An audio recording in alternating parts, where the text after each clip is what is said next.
The first scream of turbulence hit before the laughter faded. At 30,000 feet, somewhere between clouds that looked soft enough to land on and a sky that felt endlessly cold, a powerful CEO leaned back in his first-class seat, amused by his own joke at the expense of the man beside him. The single dad in economy had said nothing, only tightened his grip on his daughter's small hand as the plane shuddered.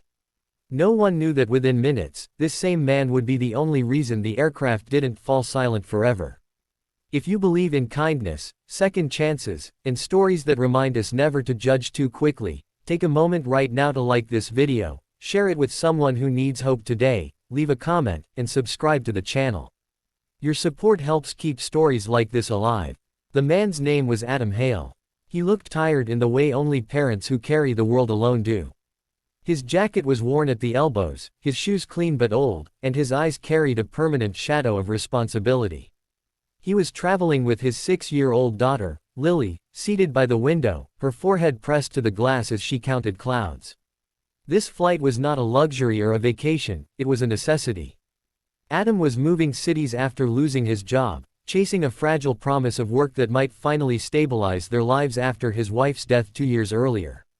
Every dollar mattered. Every moment mattered more. In the seat ahead, separated by only a thin curtain, sat Victor Langford, a tech CEO whose name appeared regularly in business magazines. To him, the flight was an inconvenience between meetings. He noticed Adam when Lily accidentally kicked his seat during turbulence. Victor turned, scanned Adam's appearance, and smirked. The judgment came easily, without thought, shaped by years of privilege. A man like that, Victor assumed, was out of place on a flight like this, especially with a child. Adam apologized softly, pulling Lily closer, embarrassment burning his cheeks. Victor accepted the apology with a dismissive nod, already filing Adam away as insignificant. As the plane leveled out, Lily grew restless, asking questions, laughing too loudly, clinging to her father when the seatbelt sign chimed. Adam soothed her patiently, whispering stories and pointing out shapes in the clouds. Other passengers smiled at the tenderness. Victor rolled his eyes, muttering under his breath about people who couldn't control their kids.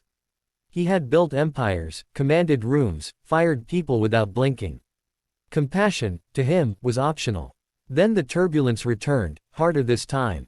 The cabin lights flickered. Oxygen masks trembled in their compartments. A low, unfamiliar vibration rippled through the floor, followed by a sudden drop that stole the breath from every chest on board. Panic spread like wildfire. Flight attendants rushed down the aisle, faces tight, hands gripping seats to stay upright. Adam felt it before anyone else, a subtle change in sound, a wrongness in the engine's rhythm. His body reacted instinctively, muscles tensing, mind sharpening. Lily began to cry, her small hands clutching his arm. He pulled her close, heart pounding, but his gaze lifted toward the cockpit door with a focus that did not match the image others had of him. Moments later, an announcement crackled through the speakers, strained and hurried.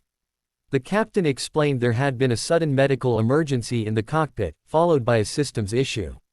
The co-pilot was struggling to maintain control. They needed assistance. Not comfort. Not prayers. Assistance. The words barely settled before a flight attendant appeared in the aisle, her voice shaking as she asked if there was anyone on board with flight experience. The cabin fell into stunned silence. Eyes darted around. No one moved. Victor felt a tight knot form in his stomach. He had flown thousands of times, but always as a passenger, always assuming competence was guaranteed. Adam closed his eyes briefly, pressing his forehead to Lily's hair.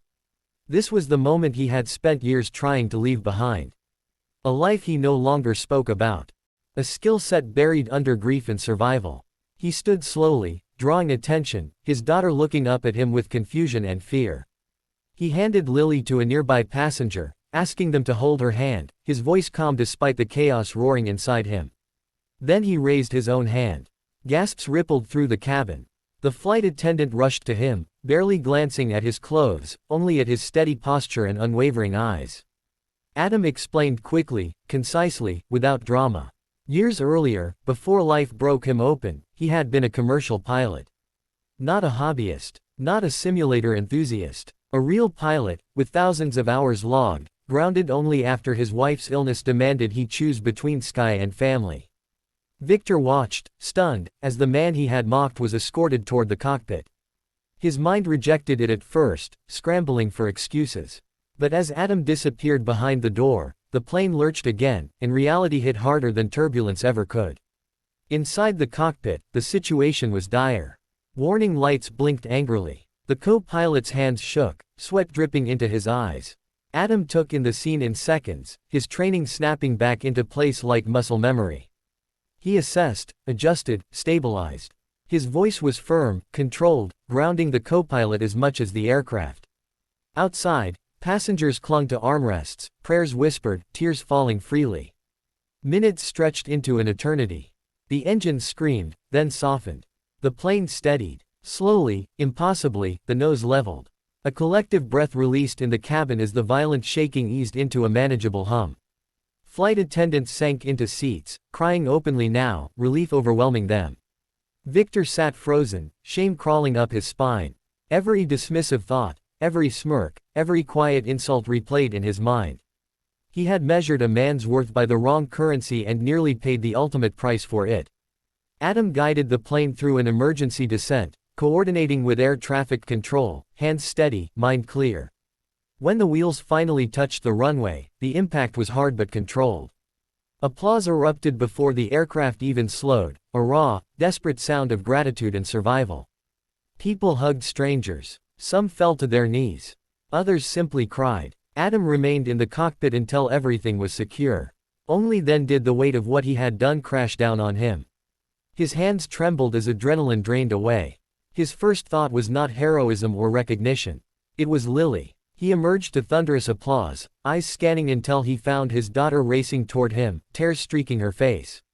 He knelt, catching her in his arms, holding her like she was the anchor keeping him tethered to earth. In that moment, nothing else mattered. Victor stood nearby, unsure of what to do, his world cracked open. He watched the reunion, the love, the quiet strength of a man who had saved everyone without asking for anything in return. When Adam finally looked up, their eyes met. Victor saw no anger there. No triumph. Only exhaustion and humility. Later, in the terminal, as emergency crews swarmed and reporters gathered, Victor approached Adam. He spoke softly, awkwardly, words heavy with regret. He thanked him, apologized, admitted how wrong he had been. Adam listened, nodding once, accepting the apology without fanfare. He had no energy for bitterness. Life had already taught him enough about loss. The story spread fast. Headlines praised the brave single dad, the former pilot who stepped up when it mattered most. Offers came in. Airlines reached out. News programs requested interviews. But Adam declined most of it. He needed stability, not spotlight. He needed time with his daughter. Victor, however, did not forget. Weeks later, Adam received a call about a job. Not in the cockpit, but in aviation safety training, a role that valued experience over image and allowed flexible hours. The offer came from a foundation Victor quietly funded, no press, no announcements. Adam accepted, not because of charity, but because of respect. Life did not magically become perfect. There were still bills, still late nights, still moments when grief resurfaced. But there was also peace, purpose, and a renewed belief that even after being grounded by pain, it was possible to rise again. If this story touched your heart, if it reminded you that every person you meet is carrying a story you cannot see, please take a moment now to like this video, share it with someone who needs encouragement, and subscribe to the channel. Your engagement helps these stories reach the people who need them most. Before this video ends, we have one special request. Please comment below with a single word that describes how this story made you feel. Your words matter, and they help build a community rooted in empathy and hope. As Adam watched Lily laugh under a sky he once ruled and now simply admired, he understood something deeper than altitude or control. The greatest flights were never about how high you go, but about who you lift along the way. And sometimes, the people the world overlooks are the ones holding it together when everything begins to fall.